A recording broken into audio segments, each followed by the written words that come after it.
as a student, I always knew that being a teacher in the district, particularly District 211 in this area, is a very difficult thing to do. Yeah.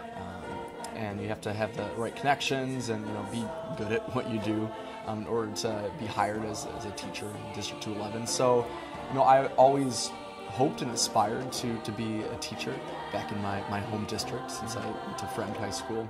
But you never know how life takes you, and I didn't exactly foresee being back here, but I'm very happy to be back in District 211 and turned to a pirate rather than a Viking. In a choir program, the thing that sets it apart from other parts of the school is that you have consistency. Normally you have students that enter as freshmen into the beginning choir, and then typically they stick with the choir program through their senior year.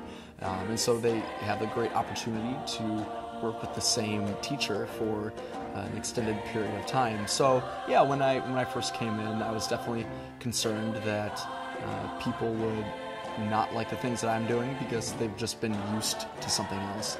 And having taught at 2 different schools already, I can understand that and still be respectful towards those needs, that they're just expecting something different. So yeah, I was definitely concerned, but came in with an open mind and tried to approach it from a kind of a positive direction and say, I'm taking all the skills that you know and that you have, and I just want to build off of them and teach you some different things, and we're gonna make you even better than you already are. I had a lot of influential teachers throughout my childhood and high school time. I had a director by the name of Robert Green, and he was very influential in my growth as a musician and also just as an individual. And he sadly passed away my senior year of high school. And so that was, him passing away definitely pushed me into knowing that I really should do music education, just to kind of continue his legacy and what he taught me, and I want to pass that down. Started taking piano lessons when I was in the 2nd grade, about somewhere around that time. So I've been playing for quite a few years, and it's really imperative to have piano skills if you're going into music education and if you want to flourish in college. There's just too many other things that get in the way of teaching, so you want to be focusing on those things rather than what you're doing at the piano. So it's definitely good to have those skills before you get to college. There's 100 different things that you could join at any college. A bunch of activities, clubs, sports. I was in a a cappella group called the Acafellas, and we were a male a cappella group. And I was in that group for 4 years. I was also a member and executive leader of the American Choral Directors Association, the student chapter.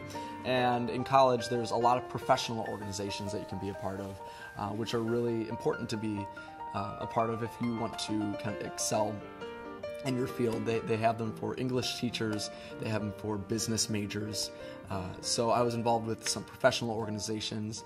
I was also a resident assistant, so I would help out my students my residents at the dorms with any needs that they had getting acclimated to college. So that took up a lot of time, and then I was in all the vocal ensembles that I could possibly be in. So I would encourage anyone to just follow their passion.